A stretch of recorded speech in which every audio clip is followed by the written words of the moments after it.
आप सभी मीठे मीठे प्यारे प्यारे स्नेही भाई बहनों को ओम शांति। आज 16/2/2023 के ईश्वरीय महावाक्य हैं। आज के मुरली का सार है। मीठे बाबा ने कहा, मीठे बच्चे, इस समय सभी के सुख संपत्ति का देवाला रावण 5 विकारों ने निकाला है। तुम अभी रावण रूपी दुश्मन पर जीत पाकर जगत जीत बनते हो, है ना। सच्चाई पर अच्छाई की जीत, विकारों पर जीत पहनना, विक्रमाजीत बनना, है ना।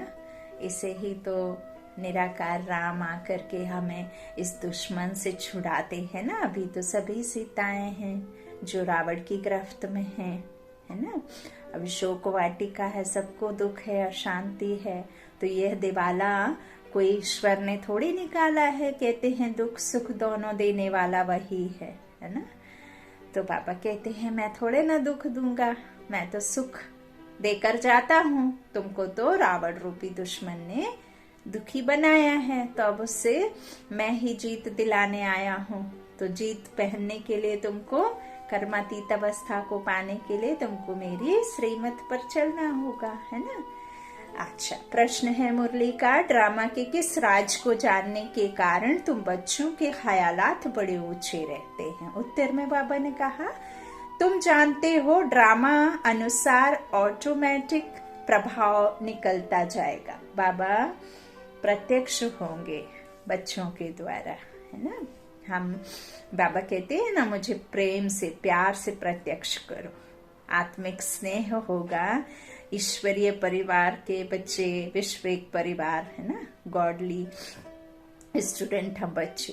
तो बाबा कह रहे तुम जानते हो ड्रामानुसार ऑटोमेटिक प्रभाव निकलता जाएगा, फिर भक्तों की भीड़ लगेगी, उस समय सर्विस नहीं हो सकेगी। देखो, आज बाबा ने बहुत बड़ी राज को क्लियर किया है। वो समय दूर नहीं है जब यह सब सेवा नहीं हो सकेगी। जैसे कोरोना में देख ही लिया था, सेंटर आदि मधुबन में, ट्रेन बाकी सब कुछ बंद हो गया था, स्कूल काम काज सब कुछ बंद हो गया था। कैसे बंद हो गए थे ना। तो देखिए, हवा पानी तो इस तरह से कुछ बदला नहीं था। मनुष्य आत्माओं का एक दूसरे से मिलना जुलना नुकसान कर रहा था, है ना। तो इसी तरह से आने वाले समय में बहुत जल्द वो समय आने वाला है जब ये सर्विस आदि तुम कर नहीं पाओगे, सेंटर में जाकर के मुरली नहीं सुन पाओगे, है ना सुना पाओगे। तो बाबा क्या कह रहे हैं, यह सर्विस नहीं हो पाएगी तो भक्तों की लाइन लगेगी जो कहेंगे कि बाबा के बच्चों की दृष्टि मुझ पर पड़ जाए। अशांत आत्माओं को शांति देने का जो मनसा सेवा करनी होगी, एक दृष्टि के लिए लोग तरसेंगे। तो ये सब बाबा कह रहे हैं। दूसरा, जो बाबा के बच्चे दूसरे धर्मों में कन्वर्ट हो गए हैं वो निकल आएंगे, बिरादरी का तो आएगा ही। इसलिए तुम्हारे ख्यालात बहुत ऊंचे रहते हैं कि कहाँ से कोई निकले जो बच्चा बन बेहद बाप से अपना वर्षा ले। तुम्हें यह ख्यालात नहीं रहता कि कोई निकले जो पैसा दे। रहता है मन में निस्वार्थ भाव, अथक सेवा। ना बाबा की सेवा के बदले किसी से मान, ना सम्मान, और ना धन, ना पैसा, कुछ भी नहीं। देने वाला दाता है, वो देख रहा है कि मेरा बच्चा क्या कर रहा है। मनुष्य उनसे क्या मांगेंगे जो वो खुद मांगने वाले हैं, है ना। तो वो क्या दे सकेंगे। दाता जो सबको दे रहा है वही तो देगा।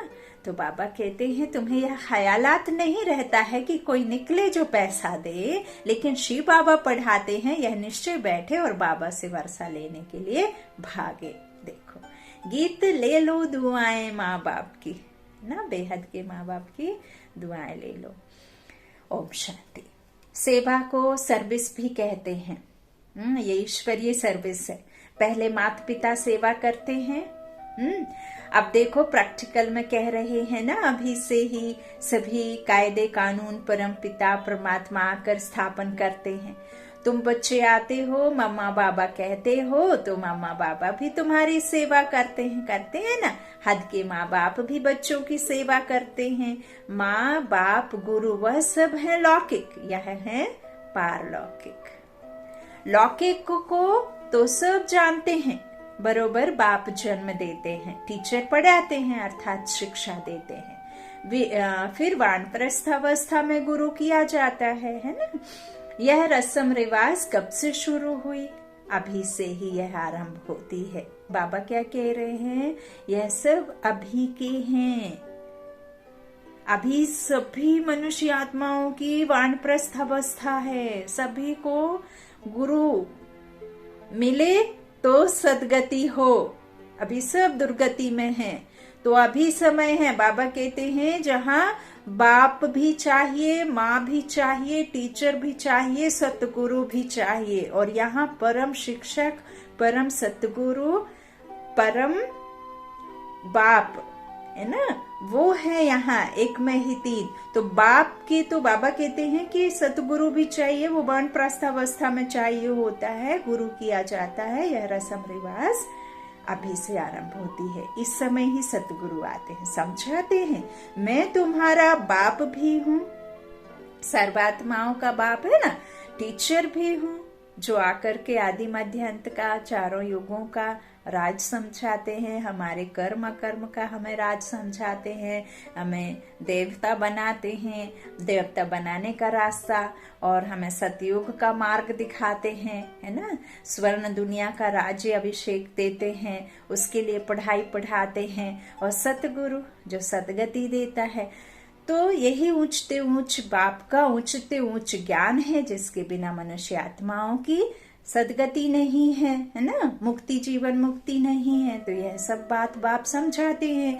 बाबा कहते हैं बाप के तो बच्चे बने हो, टीचर रूप में इनसे शिक्षा पा रहे हो, अंत में सतगुरु बन तुमको सचखंड में ले जाएंगे। तीनों काम प्रैक्टिकल में करते हैं। तुम बच्चे माता पिता कहते हो तो बाप भी स्वीकार करते हैं। यह तो जानते हैं सभी बच्चे एक समान सपूत नहीं हो सकते। यहाँ भी बेहद का बाप कहते हैं सब बच्चे सपूत नहीं हैं। यह तो तुम भी जानते हो। अभी है रावण राज्य, कोई विद्वान पंडित आदि नहीं जानते हैं। जब कोई आते हैं तो पहले तो उनसे पूछना है तुम क्या चाहते हो। कोई शांति चाहते हैं, इसलिए गुरु ढूंढते हैं। सतयुग में तो कोई गुरु आदि नहीं ढूंढते हैं, क्योंकि वहाँ दुख अशांति है ही नहीं, वहाँ दुख ही नहीं है। यहाँ है तो वहाँ कोई अप्राप्त वस्तु नहीं जिसके लिए कुछ मेहनत करनी पड़े। तो यहाँ तो कोई ना कोई वस्तु की लालसा रख गुरु के पास जाते हैं। गुरु का सुनेंगे कि उनकी मनोकामना पूरी हुई तो खुद भी उनके पिछाड़ी में जाएंगे। सन्यासी पवित्र बनते हैं तो उन्हों की महिमा तो बढ़नी ही है। बहुत शिष्य बन जाते हैं। विवेक भी कहता है जो पवित्र बनते हैं उनकी महिमा जरूर बाप को करानी है। तुम पवित्र बनते हो तो तुम्हारी कितनी महिमा होती है ना, पूज्य बन जाते हो। तुम्हारे द्वारा मनुष्यों को 21 जन्मों के लिए कल्याण हो जाता है। तुम्हारे द्वारा फिर बाबा कह रहे मनुष्यों का आधे कल्प के लिए कल्याण हो जाता है ना। तो सर्व मनोकामनाएं 21 जन्मों के लिए पूरी हो जाती हैं, यह भी तुम जानते हो। दुनिया में यह भी कोई नहीं जानते हैं कि परमात्मा कब आते हैं, जगत अम्बा कौन है, जिस द्वारा हमारी सभी मनोकामनाएं पूरी हो जाती हैं। अब सब घोर अंधियारे में है, यथा राजा रानी तथा प्रजा। पहले कम अंधियारा होता है, फिर कलयुग में घोर अंधियारा होता है। माया के राज्य को घोर अंधियारा कहा जाता है। बाप कहते हैं भारत का बड़े ते बड़ा दुश्मन भी माया रूपी 5 विकार हैं। तुम जानते हो इस माया रावण ने सीताओं को हरण किया, अर्थात अपनी जंजीरों में कैद किया। बाप आते हैं इस बड़े ते बड़े दुश्मन से लिबरेट करने। बाबा कहते हैं इस तरह से मैं ही हूँ जो तुम सीताओं को, आत्माओं को इस रावण रूपी विकारों से बचाता। यह भी कोई को पता नहीं कि भारत जो इतना माला माल था उनको इतना कंगाल किसने बनाया। यही रावण बड़ा दुश्मन है। इनकी प्रवेशता के कारण भारत का यह हाल हो गया है। कहा जाता है ना, तुम्हारे में क्रोध का भूत है, परंतु मनुष्य समझते नहीं है कि 5 विकारों को भूत कहा जाता है। यह भूत अर्थात रावण ही सबसे बड़ा दुश्मन है। ऐसे नहीं कि मुसलमानों व क्रिश्चियन ने भारत को कंगाल बनाया है, नहीं, सबके सुख संपत्ति का देवाला इसी रावण ने निकाला है। यह बात कोई नहीं जानते हैं। अब सन्यास धर्म को 1500 वर्ष हुए हैं, उन्हों की संख्या बहुत वृद्धि को पाई हुई है। वृद्धि को पाते पाते अभी आकर चढ़चढ़ी भूत अवस्था को पहुंची है। तुम्हारा तो अब सतो प्रधान नया झाड़ है। तुम अभी रावण के साथ युद्ध कर रहे हो। गीता में रावण का नाम नहीं है। उन्होंने फिर हिंसक युद्ध दिखा दी है। बाप कहते हैं तुम इन 5 विकार रूपी रावण पर जीत पाने से जगत जीत बनेंगे। यहाँ हमारी आपकी कोई बाहुबल की खूने नाहक नदी बहाने की, कोई अस्त्र शस्त्र लेकर के लड़ाई लड़ने की, किसी को मार कर गिराने की लड़ाई नहीं है। यहाँ तो आत्मा के जो विकार हैं, उन आत्माओं के विकारों पर हम आत्मा की ही लड़ाई है, खुद की खुद से लड़ाई है ना। तो विकारों पर जीत पहनने के लिए ये 5 विकारों को योग अग्नि से दग्ध करना है ना। और बाबा ने फिर अष्ट शक्तियां दी हुई हैं, तो फिर उधर जो है दिखा दिया हाथ पैर में ये त्रिशूल, वो शंख, ये फलाना ढिकाना, गदा वदा, तलवार, ना जाने क्या क्या है ना। तो इस तरह से पापा कहते हैं अन्य जो 5 विकार रूपी रावण पर जीत पालेंगे तो जगत जीत बनेंगे। अन्य सभी धर्मों को तो वापस जाना है, क्योंकि सतयुग में तो होगा ही एक धर्म, बाकी कोई धर्म नहीं होगा, एक राज्य। सो जिन्होंने कल्प पहले लिया था, जो सूर्यवंशी बने थे, वही सतो प्रधान नंबर 1 बन जाएंगे, राज्य करेंगे। सतयुग में था ही एक धर्म, फिर पुनर्जन्म लेते लेते, फिर बाबा कहते हैं पुनर्जन्म जो लेते लेते क्या हुआ, बहुत वृद्धि हो गई है ना।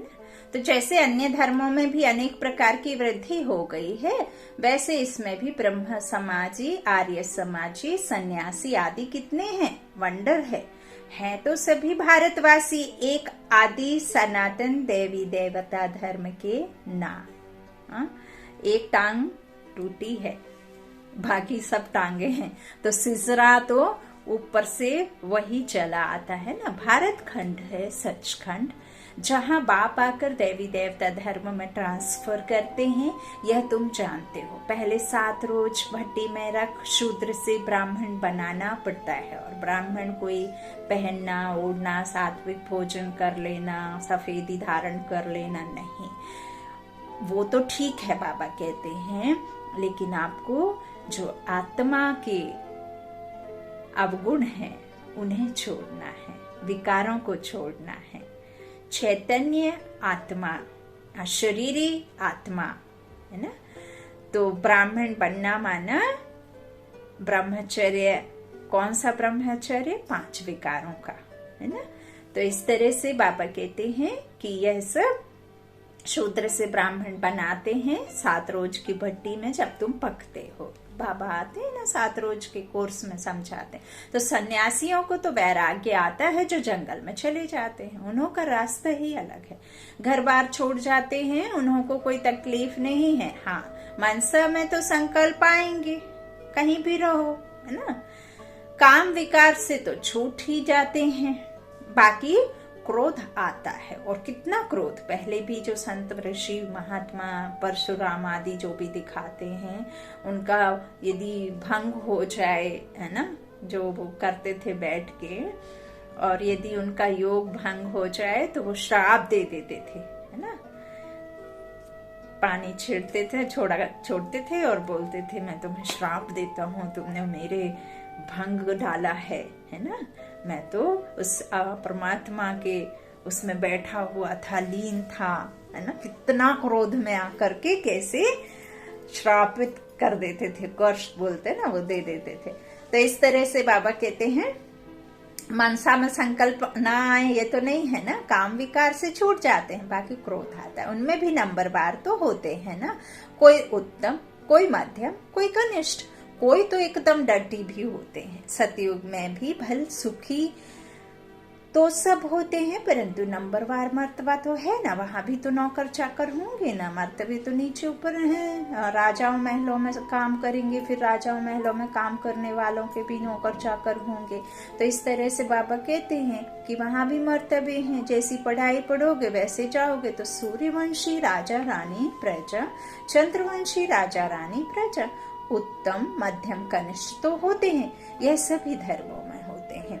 तो बाप सभी राज बैठ समझाते हैं। इस मार्ग में डिफिकल्टी बहुत है, सन्यास मार्ग में इतनी नहीं है। उन्हों को तो वैराग्य आया, सन्यास लिया, खत्म, खलास। कोई कोई फेल होते हैं, बाकी जो पक्के होते हैं उन्हों का वापस आना मुश्किल है। यहाँ तो यह है गृहस्थ व्यवहार में रहते पवित्र रहना।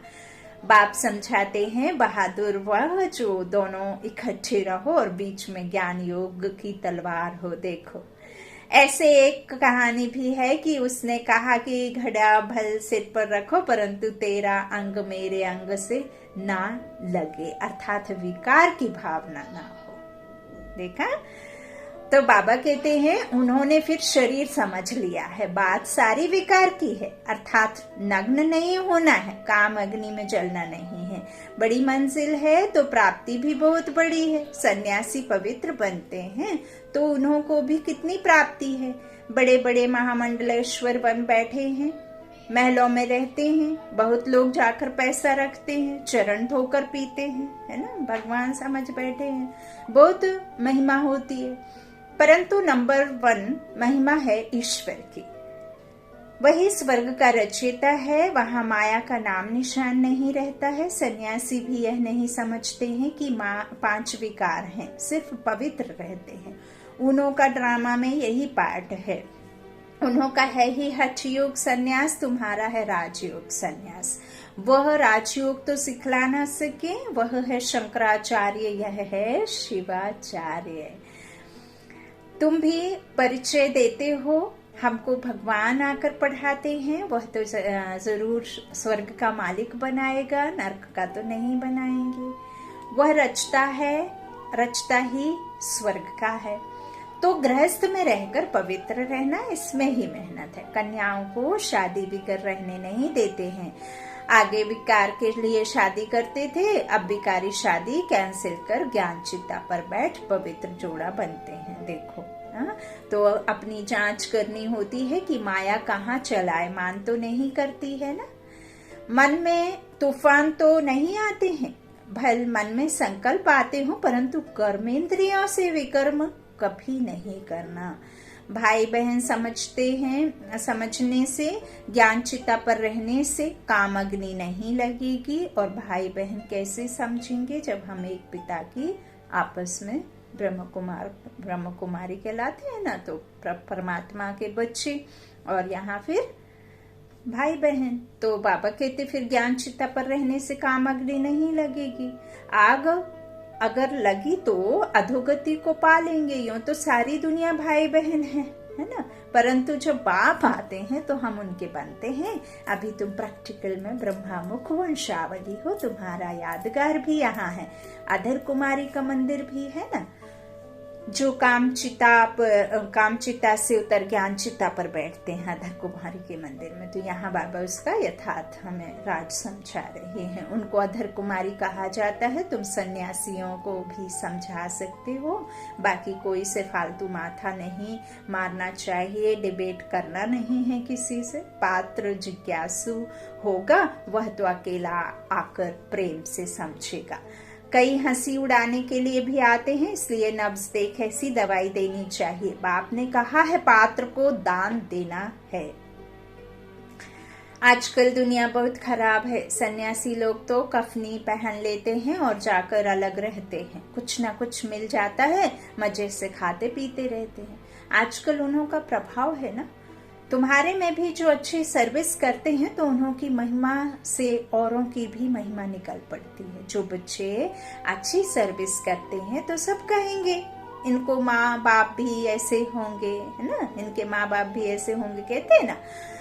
तो बाबा कहते हैं मेहनत जरूर करनी है। सन्यासियों को तो घर बैठे वैराग्य आ जाता है तो हरिद्वार चले जाते हैं, वहां कोई गुरु कर लेते। यहाँ की रस्म ही निराली है, इनका कहाँ वर्णन है ही नहीं। गीता को ही झूठा बना दिया है और बाबा कहते हैं गीता पे हाथ रख के लॉयर कसम खिलाते हैं, है ना, कि हम जो भी कहेंगे सच कहेंगे। तो बाबा कहते हैं अब वो गीता ही सच्ची नहीं है तो सच क्या कहेंगे। और सच में फिर कोर्ट कचहरी में झूठ चल ही रहा है, क्योंकि झूठी दुनिया है ही। तो झूठी गीता पे हाथ रख के झूठी कसम खा लेते हैं, है ना। बाबा कहते हैं इस तरह से यहाँ की रस्म निराली है, इनका वर्णन है ही नहीं। गीता को भी झूठा बना दिया। यह पहली बात खुल जाए तो सब के बहुत नामी ग्रामी हो जाओ। सब तुम्हारे पर सदके जाएं, बलिहार जाएं। प्रभाव निकलना तो है ना, अभी तो तुम्हारा बहुत सामना करते हैं। पहले तो घर के ही दुश्मन बनते हैं। बिल्कुल सही बात, 100% सही बात है। इस बाबा के भी कितने दुश्मन बने, ब्रह्मा बाबा के दुश्मन बने कि नहीं। तो श्री कृष्ण के लिए भी कहते हैं ना भगाता था, कितने कलंक लगाए हैं। ब्रह्मा बाबा को भी ना जाने क्या क्या बोले, मारने आए, है ना। तो यह भी ड्रामा में नोंद है। ड्रामा अनुसार ऑटोमेटिकली प्रभाव निकलता जाएगा, फिर भक्तों की भीड़ आकर होगी, परंतु भीड़ में फिर सर्विस हो नहीं सकेगी। सन्यासियों के पास भीड़ होती है तो वह खुश होते हैं। यहाँ तुम जानते हो कोर्टों में कोई में भी कोई निकलेगा। बाबा कहते निकलेंगे जो पैसे देंगे। यहाँ बाबा कहते हैं सन्यासियों के पास होगी लेकिन तुम्हारे पास नहीं होगी। इनसे कोई निकलेंगे जो पैसे देंगे। तुम्हारा ख्याल चलता है कि इनसे कोई निकले जो बच्चापन वर्षा ले। देखो सन्यासी तो कहते हैं पैसे दें, लेकिन तुम तो कहोगे कि बाप का बन जाए तो हमें सब कुछ मिल गया, है ना। तो इस तरह से तुम्हारा ख्याल चलता है। तो कितना फर्क है। तुम भाषण करते हो तो जो अपने बच्चे और धर्मों में कन्वर्ट हो गए हैं वह निकलेंगे। कोई आर्य समाज से, कोई कहाँ से निकल आते हैं। तो जब फिर लोग सुनते हैं यह हमारे धर्म का ब्रह्मा कुमारियों के पास भाग गया है, तो समझते हैं यह हमारी नाक कट गई। इसमें समझाने की बड़ी युक्ति चाहिए। पहले तो बाप का परिचय देना है। भल कोई लिख कर भी देते हैं, बरोबर शिव बाबा पढ़ाते हैं, परंतु उसमें खुश नहीं होना है। निश्चय बिल्कुल नहीं बैठा है। भल कई बच्चे पत्र भी लिखते हैं, परंतु बाबा लिख देते हैं तुमको निश्चय बिल्कुल नहीं है। निश्चय बैठे, मोस्ट बिलव्ड बाप से वर्षा मिलता है तो एक सेकंड भी ठहरे नहीं। विवेक कहता है कि गरीब झट भागेंगे, साहूकार कोई बिरला निकलेगा। साधारण कुछ निकलेंगे। कोई भी आए बोलो यह राजयोग की पाठशाला है। जैसे डॉक्टरी योग वैसे यह राजयोग है, जिससे राजाओं का राजा बनना है। हमारा एम ऑब्जेक्ट है ही मनुष्य से देवता बनना। आज बाप दादा का मीठे मीठे सिकीले थे बच्चों प्रति नंबरवार पुरुषार्थ अनुसार याद प्यार। देखो अब नंबर आगे ले आओ, नहीं तो पीछे याद प्यार मिलेगा। दिल पर वह चढ़ते हैं जो पुरुषार्थ कर आप समान बनाते हैं। बाकी बाप सभी को प्यार तो करेंगे ही, चाहे कोई कैसा भी हो। अच्छा, रूहानी बाप की रूहानी बच्चों को नमस्ते। हम रूहानी बच्चों की रूहानी माता पिता बाप दादा को याद प्यार और गुड मॉर्निंग। धारणा के लिए मुख्य सार है। पहला बाबा ने आज कहा कर्मेंद्रियों से कोई भी विकर्म नहीं करना है। ज्ञान और योग बल से मन के तूफानों पर विजय प्राप्त करनी है। दूसरा, सेवा ऐसी करनी है जिससे माता पिता का नाम बाला हो, सबकी दुआएं मिलती रहें। वरदान है अपने अनादि स्वरूप में स्थित रह सर्व समस्याओं का हल करने वाले एकांतवासी भव। अनादि स्वरूप क्या है? आत्मा, ज्योतिर्बिंदु, बिंदु स्वरूप, लाइट स्वरूप, है ना। तो इस तरह से हमारा अनादि स्वरूप है ही ज्योति बिंदु स्वरूप आत्मा का, है ना। आत्मा का स्वधर्म क्या है? शांति। सुकर्म स्वरूप और स्वदेश शांत है। देखो फिर से, आत्मा का स्वधर्म, सुकर्म, स्वरूप और स्वदेश शांत है। संगम युग की विशेष शक्ति साइलेंस की शक्ति है।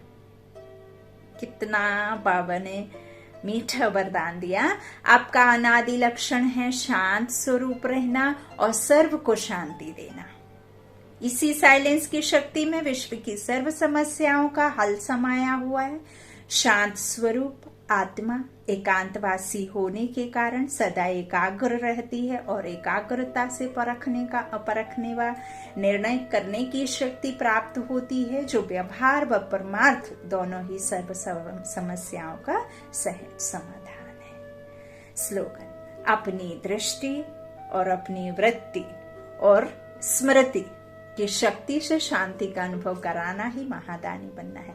अपनी दृष्टि, वृत्ति और स्मृति की शक्ति से शांति का अनुभव कराना ही महादानी बनना है। अच्छा, ओम शांति। बहुत प्यारी मीठी बाबा की वाणी और बहुत प्यारी बाबा की मुरली और बहुत प्यारी प्यारी बातें बाबा की मुरली की, जो हम आत्माओं का डेली का भोजन है। इस भोजन को जरूर करिए, मनन चिंतन करिए। कोई एक महावाक्य को ले लीजिए बाबा के और उसे पूरे दिन रिपीट करिए, उसे अपने में समाइए, अपने जीवन में अप्लाई करिए और अपने आसपास के माहौल को शांत स्वरूप बनाइए।